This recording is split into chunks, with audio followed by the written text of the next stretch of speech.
우리 이제 다 함께 일어나셔서 우리 하나님의 말씀 함께 듣도록 하겠습니다. 오늘 우리에게 주신 하나님 말씀은 요한복음 2장 18절부터 25절까지의 말씀입니다. 이제 하나님의 말씀을 봉독하겠습니다. 이 말씀을 봉독할 때에 살아계신 하나님의 음성을 다 함께 들으실 수 있기를 바랍니다. 이에 유대인들이 대답하여 예수께 말하기를 내가 이런 일을 행하니 무슨 표적을 우리에게 보이겠느냐. 예수께서 대답하여 이르시되 너희가 이 성전을 헐라 내가 사흘 동안에 일으키리라. 유대인들이 이르되 이 성전은 46년 동안 지었거늘 내가 3일 동안에 일으키겠느냐 하더라. 그러나 예수는 성전된 자기 육체를 가리켜 말씀하신 것이라. 죽은 자 가운데서 살아나신 후에야 제자들이 이 말씀하신 것을 기억하고 성경과 예수께서 하신 말씀을 믿었더라. 유월절에 예수께서 예루살렘에 계시니 많은 사람이 그의 행하시는 표적을 보고 그의 이름을 믿었으나 예수는 그의 몸을 그들에게 의탁하지 아니하셨으니 이는 친히 모든 사람을 아심이요 또 사람에 대하여 누구의 증언도 받으실 필요가 없었으니 이는 그가 친히 사람의 속에 있는 것을 아셨음이니라. 아멘. 하나님의 말씀입니다. 우리 자리에 앉으시겠습니다. 여러분, 그리스도인은 착해야 할까요? 여러분 그리스도이시죠? 그러면 여러분들은 착하십니까? 어떠세요? 여러분 그리스도인은 늘 이렇게 착하게 살아가야 될까? 여러분 말씀 보면 착하게 살아가라고 그랬거든요. 예수님이 산상수훈을 말씀하시면서 너희 빛이 사람 앞에 비치게 하여 너희의 착한 행실을 보게 해라 이렇게 말씀하셨습니다.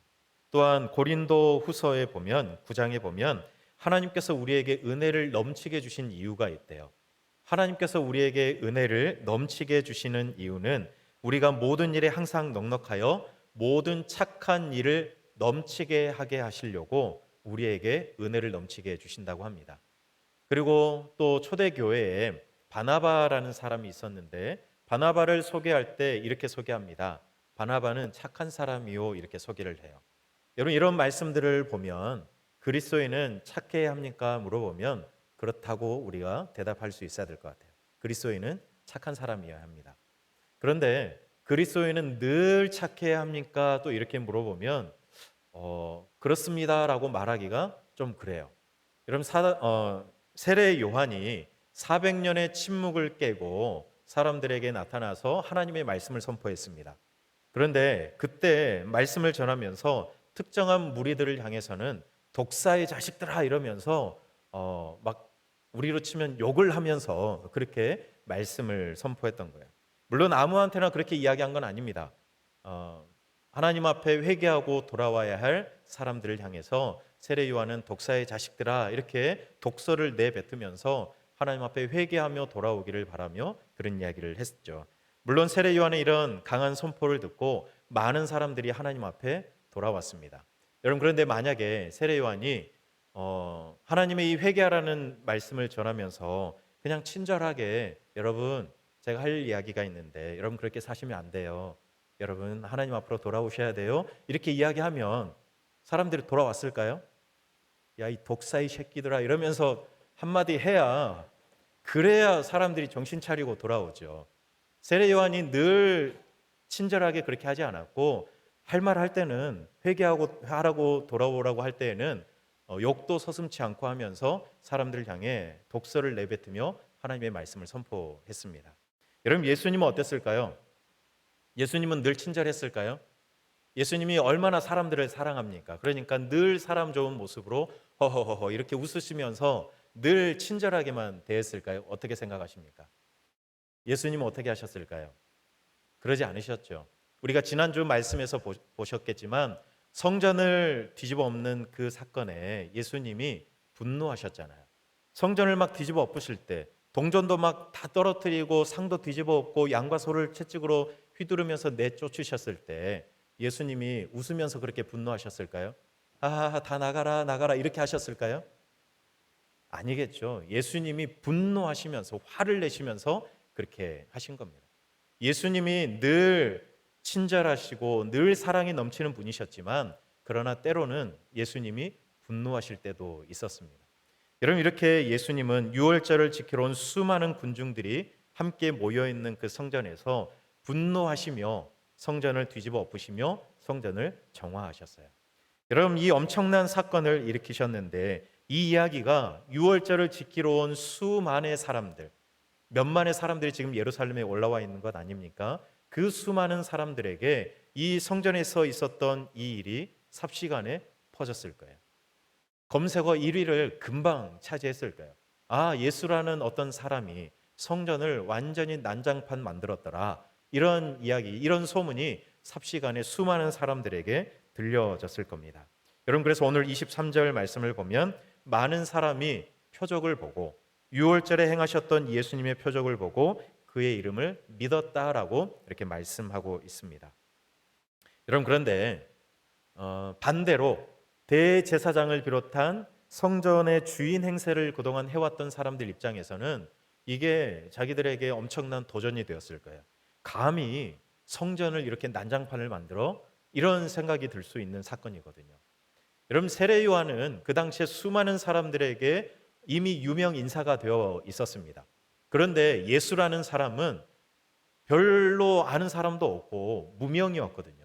그런데 무명의 젊은 청년이 갑자기 성전에 들어와서 성전을 쑥대밭 만들어 놓았으니 이거는 충격적인 사건입니다. 그동안 성전의 주인 행세를 해왔던 자기들을 향해서 선전포고를 한 것과 다름없는 이 일이 지금 벌어진 거예요.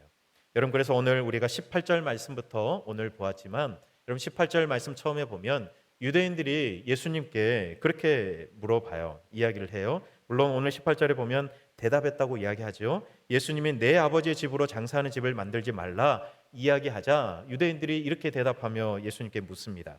네가 이런 일을 행하니 무슨 표적을 우리에게 보이겠느냐, 이렇게 이야기합니다.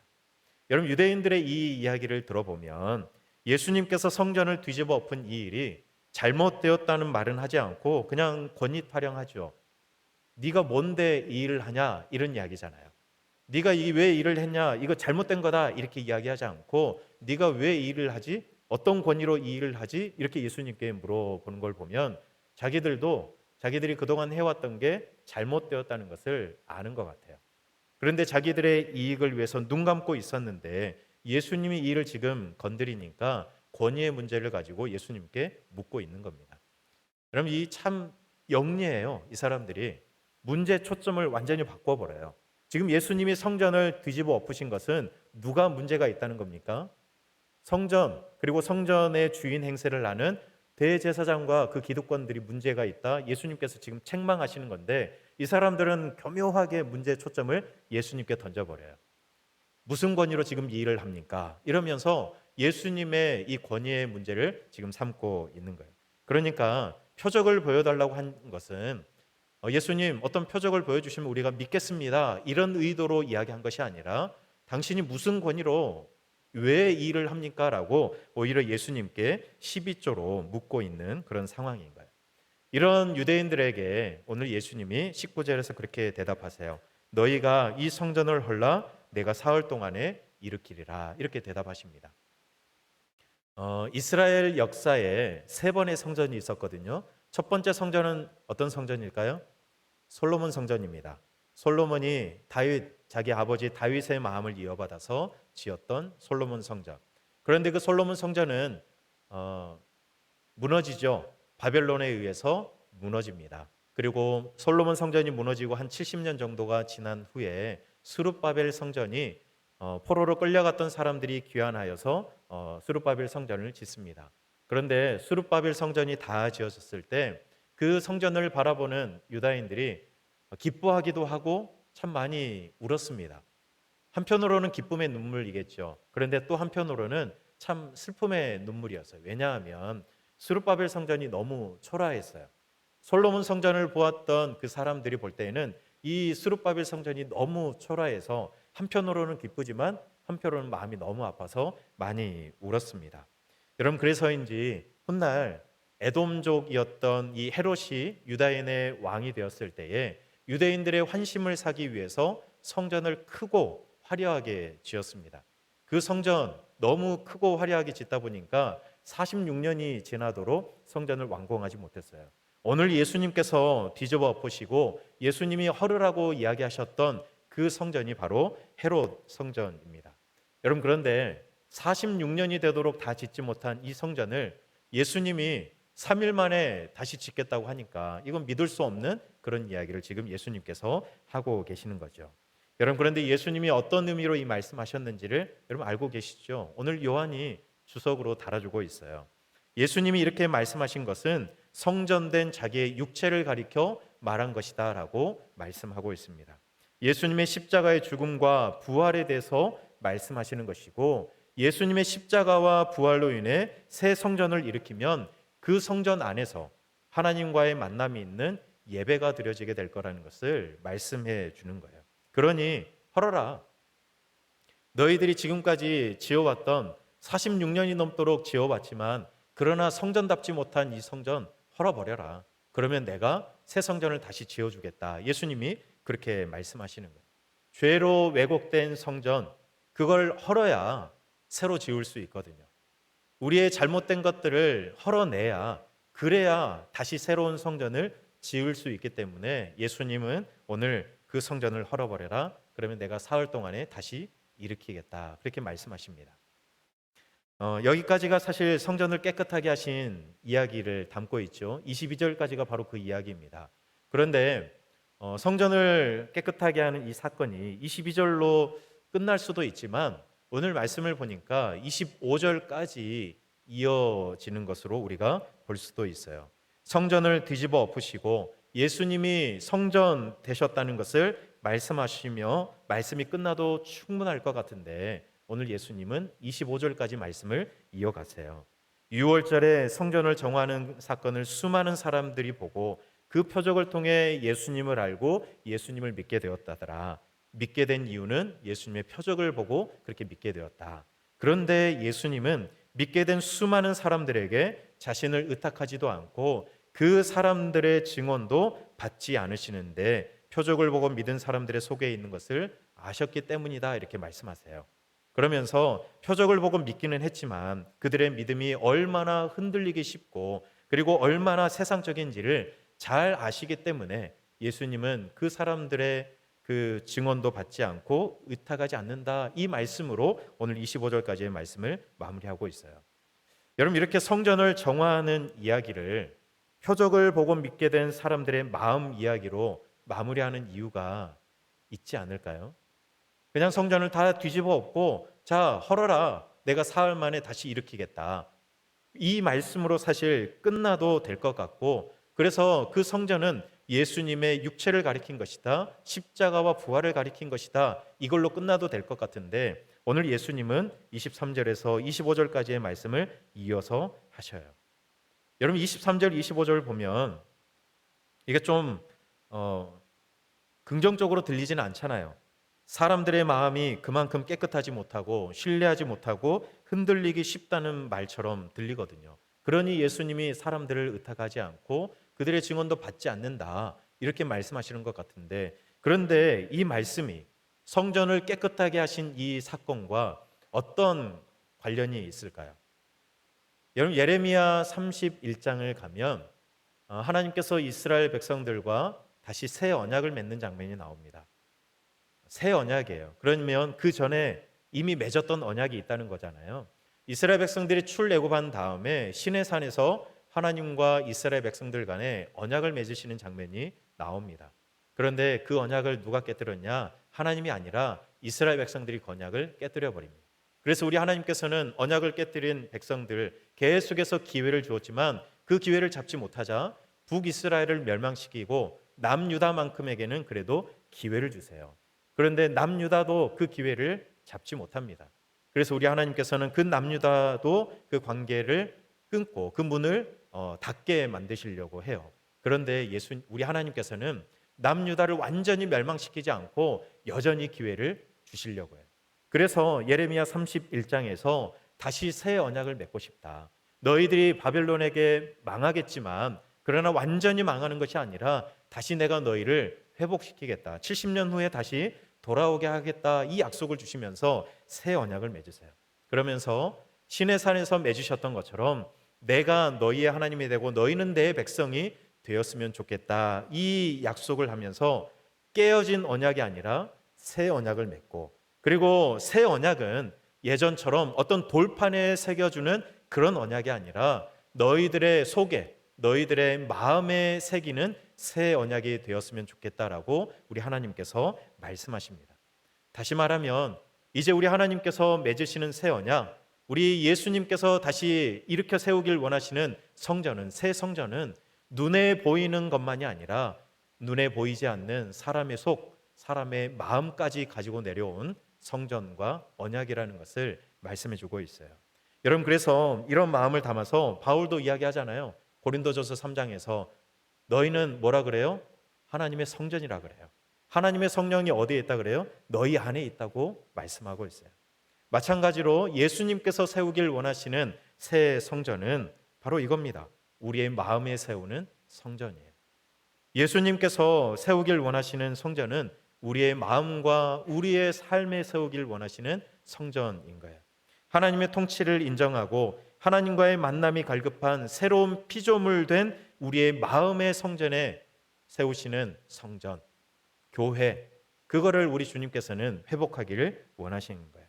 하나님을 우리의 하나님으로, 우리는 하나님의 백성으로 그렇게 하나님을 만나는 그 성전, 그 교회가 우리의 마음, 우리의 삶, 우리 자체가 되기를 우리 주님은 바라시고 또 회복시키기를 원하신다는 겁니다. 여러분, 물론 이 이야기가 눈에 보이는 성전이 필요 없다는 그런 이야기는 결코 아닙니다. 눈에 보이는 교회가 필요 없다는 이야기도 절대로 아닙니다. 여러분, 마음의 성전만 강조하다가 또 눈에 보이는 성전, 교회를 또 우리가 뒤로 그냥 하찮게 여길 필요는 없어요. 오늘 예수님도 성전을 뒤집어 엎잖아요.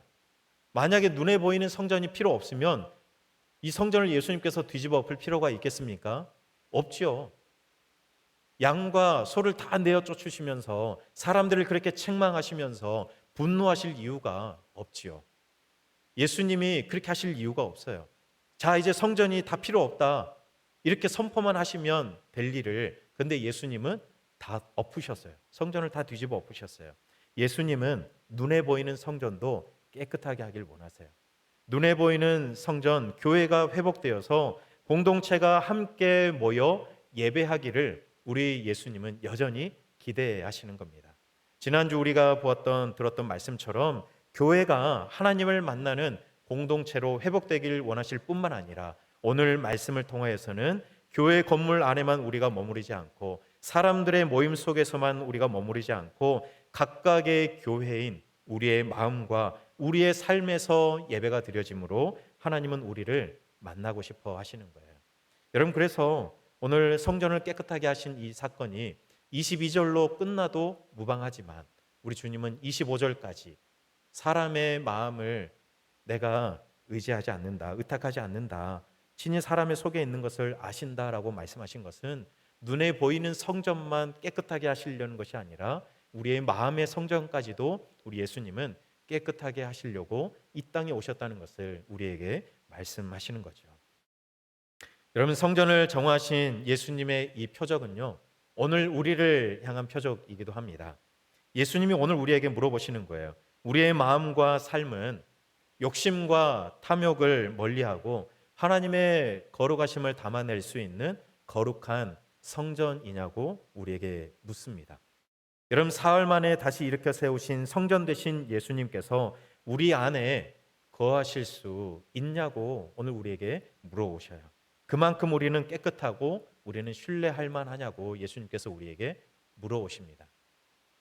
이 질문을 조금 바꿔보면 예수님이 우리를 깨끗하게 하시도록 우리가 하나님의 임재를 담아낼 수 있도록 살아있는 성전과 교회가 될 수 있도록 우리를 기꺼이 우리 예수님께, 우리 하나님께 내어드릴 수 있냐고 우리에게 물어오십니다.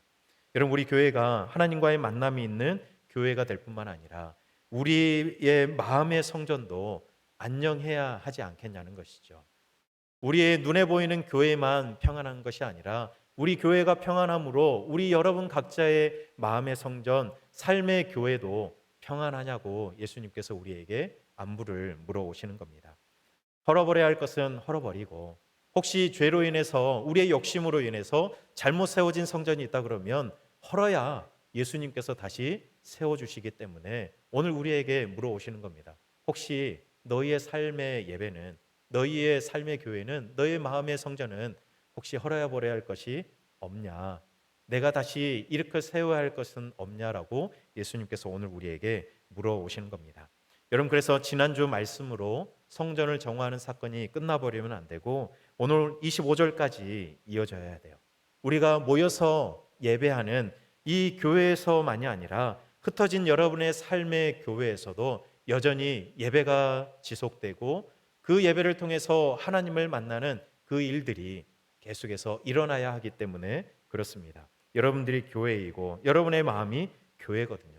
여러분이 살아가는 일상에서의 예수님과 함께하며 하나님을 만나야 하는 것이 여러분이 세워가야 할 교회이기 때문에 여러분, 우리가 우리 눈에 보이는 이 교회만 아름답게 세워갈 것이 아니라 여러분의 마음의 교회, 여러분의 삶의 교회도 아름답게 세워가야 할 숙제가 우리에게 있는 겁니다. 여러분, 이런 것들을 생각해 보니 사도 요한이 왜 요한복음 2장에서 물을 포도주로 만드는 이 첫 번째 표적과 성전을 정화하는 이 사건을 같이 이렇게 기록하고 있을까?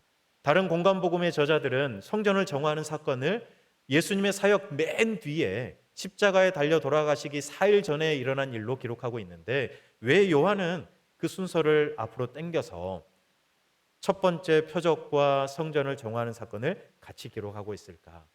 우리의 삶은, 우리의 예배는, 우리의 교회는, 우리가 누려야 할 천국 잔치는 우리의 평범한 일상에서도 드려지고 세워져야 하기 때문입니다. 우리가 교회에서 함께 모여서 드리는 예배만이 아니라 이 예배 끝나고 여러분의 삶의 자리로 돌아갔을 때에도 그 예배는 계속해서 드려져야 하기 때문에, 하나님과의 만남은 계속 이어져야 하기 때문에 요한은 가나의 혼례와 또 성전을 깨끗하게 하신 이 사건을 같이 기록하고 있는 것이 아닌가, 그런 생각이 들어요. 여러분, 특별히 오늘은 어버이 주일이죠. 사람이 이 땅에 태어날 때에는 부모님을 통해 우리 하나님께서는 생명을 우리에게 허락해 주셨습니다. 그리고 부모님을 통해 믿음을 전수받아 하나님을 예배하며 지금까지 살아왔습니다. 여러분, 그러니 가정이 가장 먼저 하나님의 임재가 있는 그런 작은 교회가 되어야 하지 않겠습니까? 우리 눈에 보이는 우리 교회가 함께 모여서 하나님을 예배하고 하나님을 만나는 것도 참 중요하고, 여러분 개개인의 삶에서 교회를 세워가고 하나님을 만나는 예배가 드려지는 것도 참 중요한데, 또 중요한 것은 우리 각각의 가정들이 하나님을 예배하고 하나님을 만나는 작은 교회가 되어야 하는 것이죠.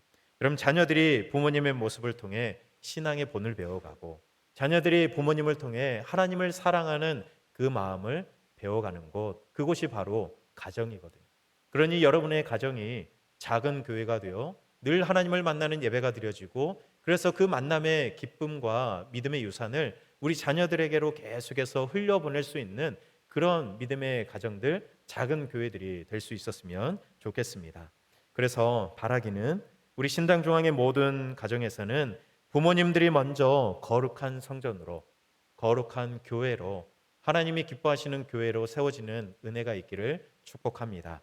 우리 모든 부모님들의 삶의 예배가 드려지고 하나님과의 만남이 계속해서 이어지기를 축복합니다.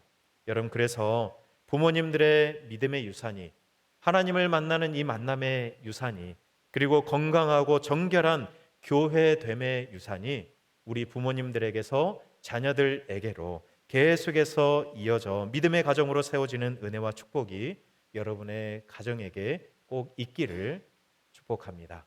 우리 함께 이 말씀 기억하면서, 하나님, 그렇습니다. 우리가 가는 곳마다 그곳이 교회이고 내가 예배해야 할 장소입니다. 특별히 우리의 가정이 하나님을 예배해야 할 곳인데, 그런 교회인데 하나님 그렇게 살아가게 해달라고 우리 간절히 사모하는 마음으로 나는 예배자입니다. 우리 함께 찬양하고 같이 기도하겠습니다.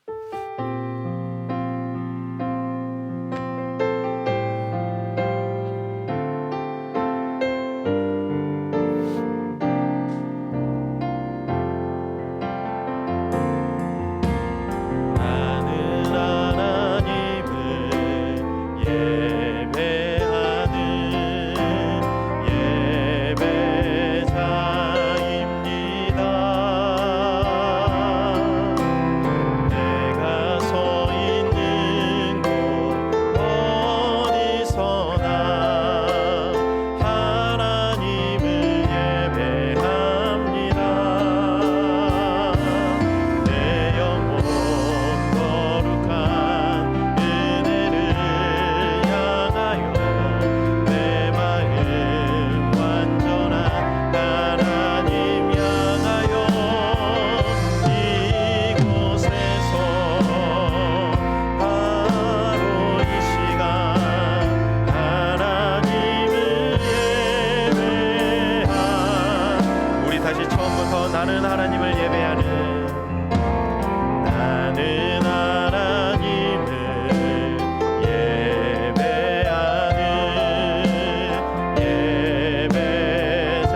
기도할 때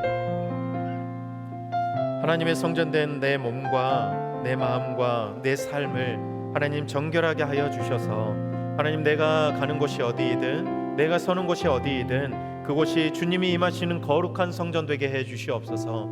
그래서 가는 곳마다 주님을 예배하는 삶을 살아가게 하나님 도와주시옵소서. 특별히 우리의 가정이 부모와 자녀가 함께 이 은혜를 누리고 가정 안에서 이 신앙의 전수가 이 믿음의 전수가 자연스럽게 일어나는 우리의 가정이 되게 해달라고 오늘 말씀 기억하며 우리 함께 기도하겠습니다. 사랑의 하나님, 우리가 간절히 소망합니다. 우리가 가는 곳마다 그것이 교회이고 그것이 우리가 세워야 할 성전이고 하나님 내 몸과 내 마음과 내 삶이 하나님 교회임을 다시 한번 기억하면서 어디든 주님이 임재하실 교회를 세워가고 어디에서든 주님이 임재하시는 교회 되어 주님을 예배하며 주님을 만나는 그 귀한 은혜와 역사가 우리의 삶의 계속해서 이어질 수 있도록 하나님 역사하여 주시옵소서. 하나님 특별히 우리의 가정들이 우리 신당종항에 있는 우리 모든 가정들이 이 믿음의 전수가 일어나는 가정들이 되길 원합니다. 하나님을 사랑하는 마음, 하나님을 정말 예배하는 이 은혜, 하나님 우리 부모들과 자녀들이 이 은혜를 누리고 이 축복을 누리며 살아갈 수 있는 그런 가정들이 될 수 있도록 하나님 역사하여 주시옵소서. 그래서 하나님 우리의 모든 마음의 성전들이 하나님들 안녕하고 그래서 우리 주님과 함께 기쁨으로 살아갈 수 있는 거룩한 교회 되어 살아갈 수 있는 우리 모든 성도들 되게 인도하여 주시옵소서. 사랑의 하나님 감사합니다. 교회를 세우셔서 많은 하나님의 백성들이 이곳에 모여 하나님을 예배하게 하시니 감사합니다. 바라기는 우리 교회가 하나님과의 참 만남이 있고 성도의 교제가 있고 사랑이 넘치는 교회 되게 해 주시옵소서. 뿐만 아니라 우리 각자의 마음의 성전도 늘 하나님과의 만남이 있고 하나님이 주인 되는 그런 성전, 그런 교회 되기를 간절히 소망합니다. 우리의 마음의 성전을 늘 살피게 하시고 혹시나 우리의 헛된 우상들이 있다면 그것들 다 헐어버리고 오직 하나님으로 채워지는 성전 되게 해 주시옵소서. 특별히 우리 가정의 부모님들에게 먼저 그 은혜를 허락하여 주시고 부모님들로부터 우리 자녀들에게로 이 신앙의 유산, 하나님과의 만남이 있는 정결한 교회됨의 유산이 이어지는 우리의 모든 가정들 되게 해 주시옵소서. 예수님 이름으로 기도드립니다. 아멘.